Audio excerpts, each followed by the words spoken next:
Golden Black Live segment 2, Cathy Wright-Eger. I won't embarrass her by I'll say all the nice things, but she did bring me a Valentine, and she's got Yeah. my her feet on. Valentine vest on. It does so have Purdue on it. it's so, all yeah. good.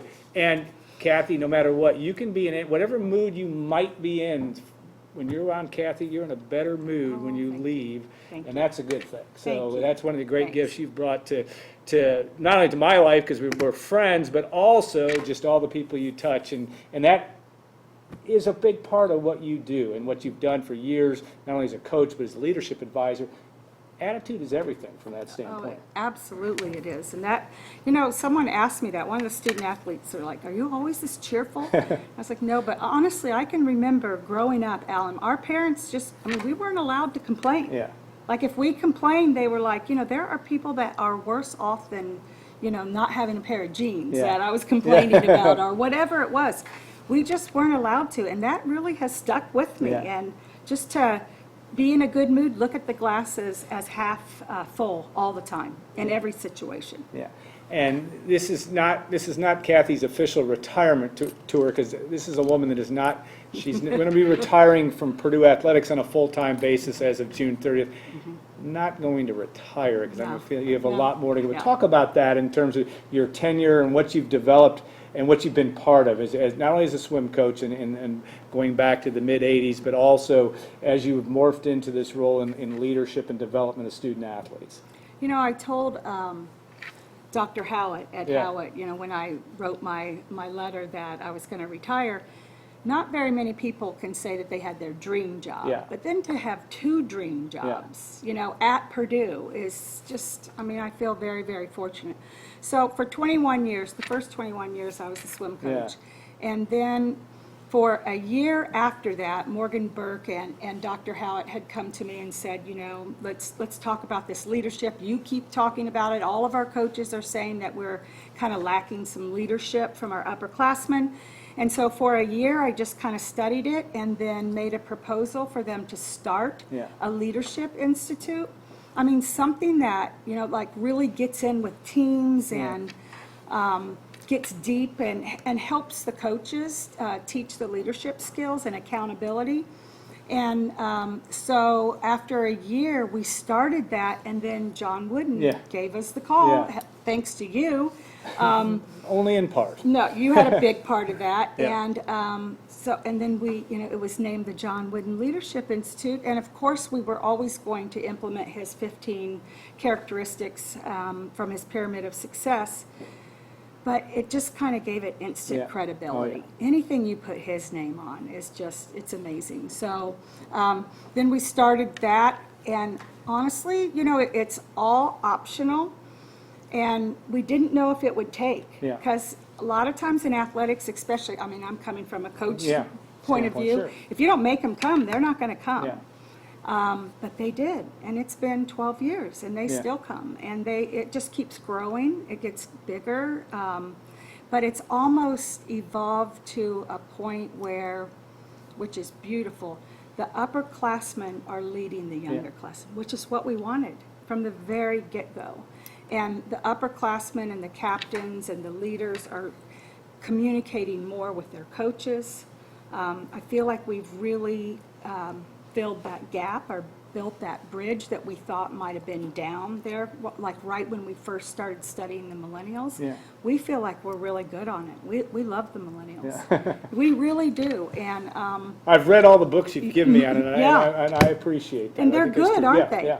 And it's just, you just have to look at it just a little bit differently. It's just tweaking, just a little bit of your conversation, and it's almost like parenting, Yeah. don't you think? Yeah. It's a lot like parenting. Which is sometimes can be a Oh, challenge and a oh, swing yeah. and a miss, but Heck yeah. When you look at how college athletics, even in your days as a coach, it just seems, it's become more 24/7, even though they have limits on hours, but the teams also are a little bit more in their own world. Does that make it that things like your leadership program easier because they do seem to spend more time together, or is that something that's just a cursory? I'm not necessarily correct on that. All right, so that honestly was one of my missions, is to bring the teams together. Yeah. And I think at Purdue, we have 18 varsity sports, so it's easy for us to be Yeah. close to each Yeah. other. And I think our freshman EDPS class Yeah. does that. I know Evan Boudreau's mom came in, and she spoke to the student athletes, and She'll get your attention. oh my gosh, Yeah. and she talks like she's an AD or a head Yeah. coach. I Yeah. mean, she runs the business like, I Yeah. mean, it's amazing. Yeah. The things that she says are exactly what we teach them in the leadership classes and the coaches say. But one of the things that she said was she loved the culture for all the teams here. Yeah. She could feel it. It wasn't just with men's basketball. Yeah. It was with all of them, getting along together and being on like the same page. That's really neat, and that is rare, especially with athletics right now, Yeah. because it's so easy for like football just to do whatever football wants, and you know, this team, the swimming over there, and especially as our facilities have spread out. Yeah. But Purdue does such a great job of keeping it together, and I think the Wooden Leadership Institute is one of the things that helps keep that. It's like a hub. Yeah. Because that's our goal, is to work with all the teams and all the coaches, the emerging leaders, the upperclassmen. I mean, that's what it's all about. And yeah, I just love that part of it, because I think I think people feel it on their recruiting Yeah. trip. And I know you've had a lot of kids over the years that have done some great things, but give me a couple examples of names we might know or maybe not know that have made that jump, whether they were freshmen, came in, whether they were timid or insecure in some fashion and turned Yeah. into leaders. Some of your, Yeah. there are no favorites, I No. get that, but ones that were Oh, remarkable yeah. on your end. Okay, so, gosh, boy, I could be here for like 4 hours Yeah. on this one, because I just admire them so much. All right, one of them's like, I just got back with traveling with women's basketball. So that was so cool. I mean, Dom. So you got last night's win. Yeah, okay. Yeah, and I got to sit like right behind the bench and like really hear what the coaches say and Yeah. watch those drawings on the clipboard. I don't know how they know what that. Did you those- drop the play for Dominique at the end there? No, Okay, no, all I right. didn't. But I yelled in there a couple times, "Box out!" And, you know, I was getting into it. But Dawn Oden's a good one. She's really intelligent. She's more of Yeah, an she is. introvert, but she really cares about people. And it took her a while to use her voice. Yeah. She liked to lead by example. But when you get to be a junior or a senior, you have to use your voice, Yeah. even if it makes you uncomfortable. I'm not saying sell your soul. You still can have your own leadership Yeah. style, Yeah. which she has done a good job.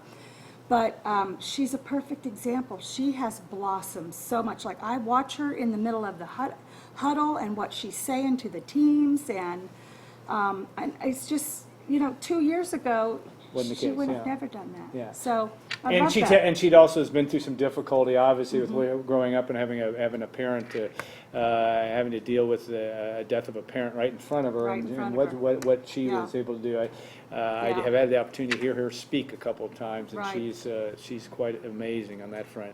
Yeah. Some of the specific initiatives we talked about, Boilermaker Brave is one part of it, and when we had Kelsey Dawson and Brad Foltz on, produced they staff awesome? psychologists, Yeah. talked a little bit about that, but fill us in on what that's all about, and that's an initiative by the student athletes Yes. to be able to bring Yes. some of this forward. So this was something that our student athletes wanted to do 3 years ago. And so they were like, let's what's this going to look like? And I will sit back and facilitate, but Yeah. I don't want to take Yeah. over, and I want to sit back and let them actually implement a whole thing. So, and then we had some turnover with our sports psych. Yeah. I mean, like Dr. Carr left, and then I can't think of her, now I can't think of her I'm name. done- drawing a And blank I as loved well. her. Yeah. And then she left, and now we have these two. Well, we have some stability, and our student athletes wanted to kind of create a support system, almost like a support group. Yeah, yeah. And it be a safe place where they can talk about things that really cause a lot of anxiety. Communication with their Yeah. coaches, playing time, Yeah. whether they make the traveling team yeah. or not, performance anxiety, depression. Athletes don't want to tell their coaches those Yeah. things because it seems like it's a weakness, Yeah. and they want to play. Yeah. So they called it Boiler Brave, and it's just started, and Our Two Sports site go to it. Yeah. They have purchased Headspace Yeah. for all of our student An app, athletes. right, An yeah, app, uh-huh. yes. And, which is really, like, I just met with baseball before they left, and I was like, tell me how you use Headspace. And, you know, one of the pictures is like, you know, I use it for confidence. And someone was like, I use it to go to sleep every night. And I use it for, so we're trying to, the whole premise of it, of Boiler Brave, is just to be able to admit when you have anxieties or depression or worries or you need help. Yeah. You know, instead of like thinking I'm all by myself, that it's normal. You talk about it, you work on it, you learn some tools, you fix it, and you get better. Or you go to a doctor. You know, there's all different. You know, there's a spectrum, but it's really neat to just. They do have me go to the Yeah. meetings and just to sit back and I'll share things, you know, with them. And I think it's just showing that you're vulnerable and that you're human. And to be a student athlete in a Power 5 and the pressure that's on you to perform in the classroom and the playing field, it takes a toll on them. And if they can talk about it, that's healthy. Yeah. And that's what they want. Do you get a sense, I mean, there's been a lot of talk on a national level about the need to really delve in and deal with mental illness. Do you sense that, have we reached not necessarily a tipping point, but a point where we're completely heading in the right direction, or do we still have some mountains to climb to continue to bring it to everyone's awareness? I still think that, I think it's good. It's so much better. But I still think we have a ways to go, Alan. For one thing, I think that it's so easy to say I'm stressed, but to not do anything about Yeah. it. That's where we need to take the next step. I mean, are you doing this? I mean, there's 100 things I could rattle off right now that we could all do on a daily basis to be healthier, mentally, emotionally. And people don't do that. Yeah. You have to make that a priority like you do practice and I'm not just saying that for student athletes, for this generation. And I think social media is a big part of it. Yeah. They really get stressed out about that. They compare themselves a lot. We didn't have that Yeah. growing up at all. Huge difference. It really It would be is. very difficult to have to compare Yeah. on a daily, on a minute by minute basis sometimes. Yeah. And how many hours they spend on their phone. You know, it's amazing. And even, I have shared this before, one of the things that we teach them, put your phone down, go Yeah. outside, go for a walk. Yeah. Like smell, Yeah. breathe the air. I mean, put your phone down, let your mind rest a Yeah. little bit. Just little things like that. So that's the whole thing of the group is trying to do, is to teach those skills so they aren't just talking about it, they're actually doing something about it. And then next week is mental health Yeah.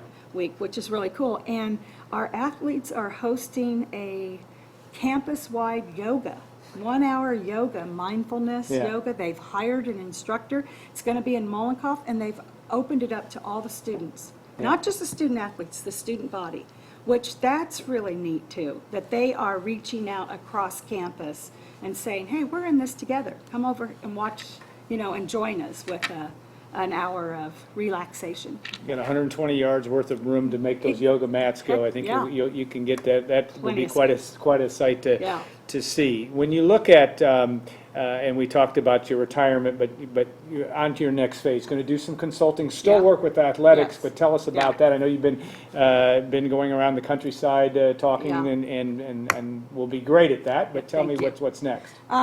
Well, my first priority will be Purdue, Yeah. of course. And I just found out this week, and I was so happy about this, that I am going to be able to teach the freshman orientation or the onboarding Yeah. first semester and second semester. Yeah. I love that because then I can And that's all part of tell about the leadership program on the front end, or tell. It's really what we do is just make sure that all of our freshmen at Purdue take some kind of Yeah. a change management Yeah. class. And they had that before we even had Yeah. the leadership. Mm-hmm. So, but Ed and I have kind of tweaked the syllabus to make it into a leadership and a communication. We'll do the DISC assessment Right. on all of the student athletes. That will be really good. And then that way we can kind of keep that, hey, we are all a family. Yeah. And this is we, not Yeah, me. yeah. You got to learn that. Yeah. The sooner you can learn that, I don't care what sport it is, you're going to be better off. and consulting opportunities around the country, other programs Yeah. that you might want to get Yeah. involved with? How do you see that? So Pat Summit has a foundation Yeah. that they are trying to get former coaches, female Yeah. coaches, to go around to universities to talk about her definite dozen Yeah. leadership Yeah. principles. So I have signed up for that. Yeah. I think that would be neat Yeah. to do. And there's been no organization that has just been out trying to develop female Yeah. student athletes. So, I think that will be neat. Last question on Peyton Stovall, the newly Yeah. brought in and doing a lot of just trying to build the best process for the student athletes to have for life after Yes. their time. Yeah. Talk about Peyton, and he also is an energetic guy that Yeah. lights up rooms when he comes He in. does. He's so personable, and the student athletes have already really started to attach to him, and that's good. He kind of has a dual role, as I see it, Yeah. is kind of out there like with John Purdue, Yeah. raising money, Yeah. and then kind of working with the companies, being that company liaison. So, like, when Anthem comes in, or Eli Lilly, or we work with the Colts, just all these companies that are coming in, he's going to be that point person, and then he's going to set up opportunities for our student athletes to have interviews and internships and teaching them, help them work on their interview skills and how to do that, which I so think it's is really not just important. coming in and actually doing an interview, helping us train our students. Like, we had mock interviews, and they went into these little rooms and they practiced, and these companies gave them feedback, and Peyton did that, and it's really good. It's going to be great for our student athletes, and we have needed this. Yeah. We really have. Well, we will continue this conversation long after her retirement, which I keep laughing at that term because she'll be working, but we'll look forward to having Cathy. We have her on about every year, and it's always good to see and good to hear about what's going on. We wish you well Thank you, and every Alan. endeavor that you move forward with, and I know that by personal example, the many things you've done to help these kids have a great experience at Purdue. It's been very, very important. We'll take a 2-minute break, bring in Brian Newbert, and we'll talk that Purdue men's basketball game tomorrow at noon at Ohio State. That will be a challenge, and bring back Tom Diener. We'll pepper Brian with some hard-hitting questions for the last segment of the show. Stay tuned. We'll be back on Gold and Black Live.